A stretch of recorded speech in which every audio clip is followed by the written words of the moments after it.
ورحمۃ اللہ وبرکاتہ۔ الحمد للہ رب العالمین، والصلاة والسلام علی سید المرسلین وعلی آلہ واصحابہ اجمعین، اما بعد فاعوذ باللہ من الشیطان الرجیم، بسم اللہ الرحمن الرحیم۔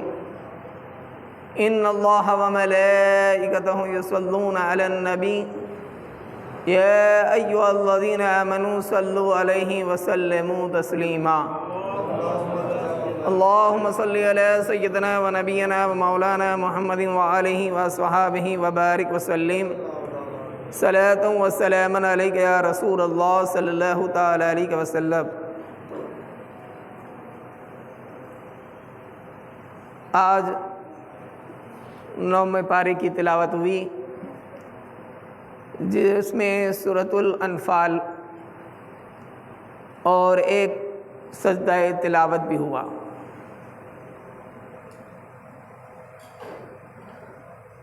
اور اس سورۃ مبارکہ کی ابتدا میں تخلیق انسان یعنی حضرت آدم علیہ السلام کی تخلیق کے بارے میں پورا واقعہ ہے۔ اللہ تبارک و تعالیٰ نے فرشتوں سے کہا کہ میں زمین پر اپنا ایک نائب، اپنا ایک خلیفہ بھیجنا چاہتا ہوں۔ تو فرشتوں نے جواب دیا کہ مولا، تیری بندگی کرنے کے لیے، تیری تسبیح کرنے کے لیے ہم تو ہیں، تو دنیا میں کسی انسان کو خلیفہ بنا کر بھیجیں گا، وہاں خون ریزی ہوں گی، قتل کریں گے، وہ فتنہ فساد پھیلائیں گے۔ یہ کس نے کہا؟ فرشتوں نے کہا۔ اور کب کہا؟ انسان کی تخلیق کے پہلے۔ اب یہاں تو کچھ لوگ رسول کے علم غیب کا انکار کر رہے ہیں، اور یہ تو فرشتوں کا علم غیب ہوا کہ فرشتوں نے پہلے بتا دیا، ابھی تو انسان آیا نہیں تھا، قتل کیا نہیں تھا، فتنہ فساد پھیلا نہیں تھا۔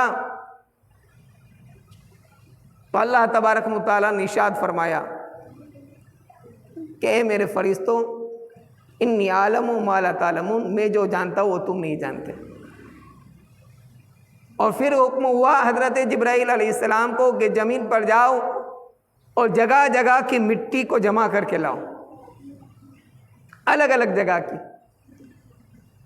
حضرت جبرائیل گئے، جیسے ہی مٹی اٹھایا، زمین رونا دھونا شروع کر دیا کہ تم مجھے لے کے جا رہے ہو، پھر انسان بنے گا، پھر مجھ پر ہی آئیں گا اور پھر فتنہ فساد پھیلائیں گا۔ زمین پر بھی علم تھا، فرشتوں کو تو تھا لیکن زمین کو بھی تھا۔ تو حضرت جبرائیل کو رحم آ گیا اور مٹی اٹھائے نہیں، چلے گئے رب کی بارگاہ میں عریضہ پیش کر دیا کہ مولا، زمین نے ایسا ایسا کہا، مجھے رحم آ گیا اس پہ۔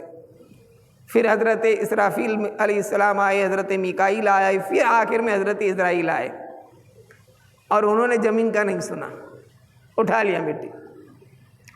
اب رب تبارک و تعالیٰ کا حکم ہوا کہ اس مٹی کو گوندو۔ اب پانی جنت سے آیا، وہ اللہ عالم، جو بھی ہے اللہ بہتر جانے۔ اور مجسمے کو تیار کیا گیا حضرت آدم علیہ السلام کا، شکل کے ساتھ، صورت کے ساتھ، اور پھر اس کو سکھانے کا حکم ہوا، قرآن میں ہے۔ اور 40 دن تک اس پر بارش آئی۔ کتنے دن؟ یہ 40 کا عدد بزرگان دین فرماتے ہیں کہ آج کا نہیں ہے 40 ماہ، یہ 40 کا عدد تمام ہے۔ 40 کا جو عدد ہے تمام ہے۔ اگر مرنے کے بعد تم 40ویں کا انکار کر سکتے ہو، لیکن میں آپ کو بتاؤں کہ حضرت آدم علیہ السلام کا جو جسم تیار ہوا، اس پر 40 دن تک بارش ہوئی۔ اتنا ہی نہیں، اکثر انبیاء کرام نے اعلان نبوت کیا وہ 40 سال کی عمر میں، سرکار علیہ السلام نے اعلان کیا 40 سال کی عمر میں۔ اور انسان جب ماں کے سکم میں آتا ہے تو پہلے 40 دن تک وہ نطفہ رہتا ہے، اس کے بعد 40 دن تک لوہے کا کوترا بنتا ہے، اس کے 40 دن بعد ہڈیاں آتی ہے، اس میں بھی 40 کا عدد ہے، اس میں بھی 40 کا عدد ہے، تو یہ 40واں عدد تمام ہے۔ اور کفار چاہتے تھے کہ 40واں نہ ہو۔ جب سرکار علیہ السلام نے اعلان نبوت فرمایا تو 39 مسلمان تھے، 40واں نہیں ہونے دیتے تھے۔ حضرت عمر 40 میں ہو گئے اور وہیں اسلام کو تو عروج اور ترقی مل گئی۔ تو 40 دن تک وہاں بارش آئی۔ حضرت آدم علیہ السلام کے جسم اطہر پہ مجسمہ جو تیار ہوا تھا، اور وہ بزرگ صوفیان کرام فرماتے ہیں، مفسرین کرام، کہ 39 دن تک غم کی بارش آئی اور ایک دن خوشی کی بارش آئی۔ اسی لیے انسان کے اوپر غم کے دن زیادہ رہتے ہیں، خوشیوں کے دن کم رہتے ہیں۔ پھر یہ تیار ہوا، اس میں روح ڈالی گئی۔ المختصر کر رہا ہوں میں۔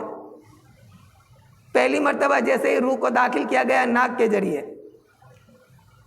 اور اللہ تبارک و تعالیٰ ارشاد فرماتا ہے کہ روح جو ہے وہ میرا روح جو ہے وہ نور ہے، دکھتی نہیں ہے۔ پہلی مرتبہ ڈالا، نکل گئی، وہ اندر گھبرائی، مٹی کا تھا انسان، وہ نور تھی۔ دوسری مرتبہ داخل کیا گیا، وہ نکل واپس آئے۔ تیسری مرتبہ داخل کرنے سے پہلے حضرت آدم علیہ السلام کی پیشانی میں نور مصطفیٰ کو جلوہ گر کیا گیا، اور اس کے بعد حضرت آدم کے جسم میں روح ڈالی گئی۔ اب روح کو قرار آ گیا، بے قرار روح کو قرار آ گیا۔ حضرت آدم علیہ السلام کے اندر جیسے روح آئی، سب سے پہلے آپ کو چھینک آئی، اور جیسے چھینک آئی تو آپ نے سب سے پہلے کہا الحمدللہ۔ انسان کا، دنیا کے سب سے پہلے انسان کا سب سے پہلا کوئی لفظ تھا وہ الحمدللہ تھا۔ اور آج ہم کو بھی یہی طریقہ بتایا گیا ہے کہ چھینک آئے تو کیا کہے، ہاں، سمجھے۔ اس کے بعد حضرت آدم علیہ السلام کا جسم تیار ہو گیا، اور پورے جہاں کا آپ کو علم سکھایا گیا، ناموں کی یادی دے دی گئی، اور پھر فرشتوں کو حکم ہوا کہ حضرت آدم کو سجدہ کرو، سجدہ تعظیمی۔ آپ سب نے سجدہ کے، وہ آپ جانتے ہیں شیطان نے انکار کیا، اور اس نے رب سے کہا کہ قیامت تک میں بندہ خدا کو تیرا شکر کرنے سے روکوں گا، آگے سے، پیچھے سے، دائیں سے، بائیں سے، ہر طرف سے۔ یہ شیطان نے کہا، اور سب سے پہلے وہ جھوٹی قسم، اللہ کی جھوٹی قسم حضرت آدم علیہ السلام کے سامنے کھائی، کیونکہ حضرت آدم علیہ السلام جنت میں تھے۔ اب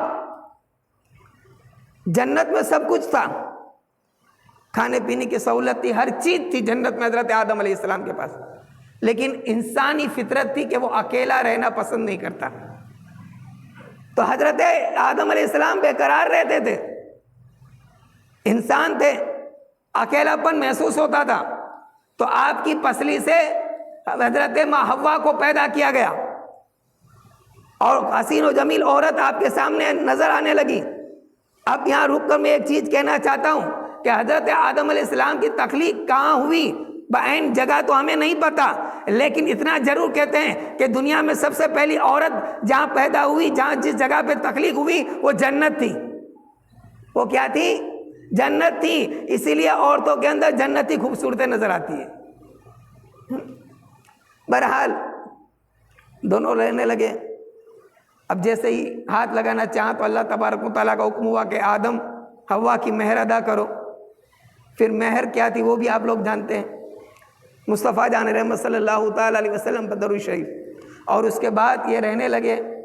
اب شیطان نے اپنا کام شروع کیا، اور جس درخت پر جانے کی رب تبارک و تعالیٰ نے منع کیا تھا وہی درخت کی طرف آپ کو راغب دلایا، لے گیا، اور اسی وقت جیسے ہی وہ پھل کو کھائے کہ رب تبارک و تعالیٰ کا حکم ہوا کہ اب جنت سے نکلو اور دراز تک، ایک لمبے دراز تک زمین پر رہو، اس کے بعد اوپر آنے کا ہے۔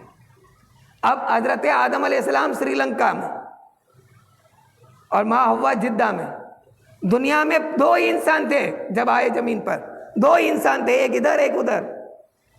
یہ رو رو کر دعا کرتے رہے، تقریباً 350 سال تک دعا کرتے رہے، اور پھر آخر میں یاد آیا کہ یا اللہ، میں نے جب آنکھیں کھولی تھی تو عرص اعظم پر کلمہ دیکھا تھا، اور وہ کلمہ تھا لا الہ الا اللہ محمد رسول اللہ صلی اللہ تعالیٰ علیہ وسلم۔ یا اللہ اسی محمد کا واسطہ دیتا ہوں، میری لغزش کو معاف فرما۔ رب تبارک و تعالیٰ نے حضرت جبرائیل علیہ السلام سے کہا کہ جبرائیل جاؤ اور آدم سے کہو کہ تمہاری خطا معاف۔ اور اسی کا ترجمانی بریلی کے تاجدار فرماتے ہیں، جو ان سے مستغنی ہوا وہ جہنم میں گیا۔ ہے خلیل اللہ کو حاجت رسول اللہ کی، اور حق ہے مسند رفعت رسول اللہ کی، دیکھنی ہے حشر میں عزت رسول اللہ کی۔ اور اس کے بعد حج کا حکم ہوا حضرت آدم علیہ السلام کو۔ تو یہ بھی ہماری خصوصیت ہے، آخری بات ہے، یہ بھی ہماری خصوصیت ہے کہ سب سے پہلا انسان جو حج کو گیا وہ بھی ہندوستان سے، وہ بھی ہندوستان سے۔ اور حضرت آدم علیہ السلام سری لنکا میں آئے، اس وقت سری لنکا ہندوستان میں تھا۔ تو یہ کس کا ہوا؟ یہ کس کا ملک ہوا؟ ہندوستان کس کا ملک ہوا؟ ہمارے باپ کا۔ بولیے، بنداس بولنا ہے، کس کا ہے؟ ہمارے باپ کا، کیونکہ حضرت آدم علیہ السلام یہاں تشریف لائے تھے، سب سے پہلے زمین پر آئے تو یہاں تشریف لائے تھے سری لنکا میں، اور سری لنکا اس وقت ہندوستان میں تھا۔ بات سمجھ میں آ رہی ہے نا؟ تو حضرت آدم علیہ السلام کی یہ تخلیق کا کچھ واقعات تھے، میں جو آپ کی گو سے گزار کیا۔ اب سجدہ تلاوت کے ایک مسئلہ سن کر میں اپنی گفتگو کو پورا کر دوں گا۔ سن لیجئے کہ حالت نماز میں اگر سجدہ تلاوت آئے، حالت نماز میں اگر سجدہ تلاوت آئے تو اسے فوراً کرنا واجب ہے، اس میں تاخیر کرنا گناہ ہے۔ اور اگر آپ ایسے ہی تلاوت کرتے ہو نماز کے بغیر تو فوراً کرنا مستحب ہے۔ سجدہ تلاوت تو وہ بھی واجب ہے، لیکن فوراً کرنا مستحب ہے۔ آپ اس میں کچھ بات تاخیر کے بعد بھی کر سکتے ہیں، لیکن بہتر یہی ہے کہ فوراً کر دیا جائے۔ لیکن اگر حالت نماز میں اگر سجدہ تلاوت کی جائے تو اسے فوراً کرنا واجب ہے، تاخیر کرنا گناہ ہے۔ اللہ تبارک و تعالیٰ ہمیں نیک عمل کی توفیق رفیق عطا فرمائے۔ استغفر اللہ ربی من کل جمی واتوب علیہ۔ السلام علیکم ورحمۃ اللہ وبرکاتہ۔